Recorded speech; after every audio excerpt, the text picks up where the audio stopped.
we've actually seen quite a few examples of objects already. And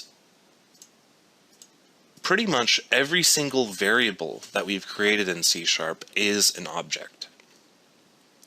So if I were to, for example, have an integer and call this my int and say int equals 10, I could also do something like console writeline my int dot toString, for example. Although this is redundant in this case, what I'm trying to demonstrate here is that whenever we see this dot notation, we know that we are accessing a thing on an object. Maybe a better example, albeit slightly more complex, would be the list class.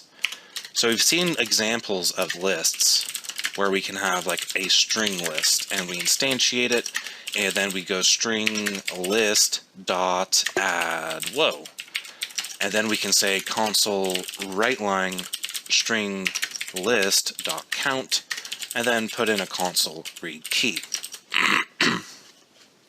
I'm also going to toss in another list. How about a list of ints called int list equals new list of int list dot add, and then let's add like 10, 20, and 30. What do you guys think this program is going to output?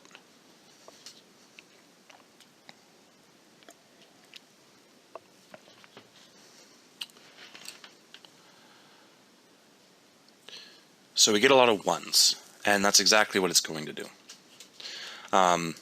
We get a lot of ones because we are, again, using the dot notation to access something on the string list. We're not accessing any data on the int list. What we have here is an example of quite a few object-oriented techniques. And the first thing to note is that we get, I'll prove it to you guys if you guys want, we get one.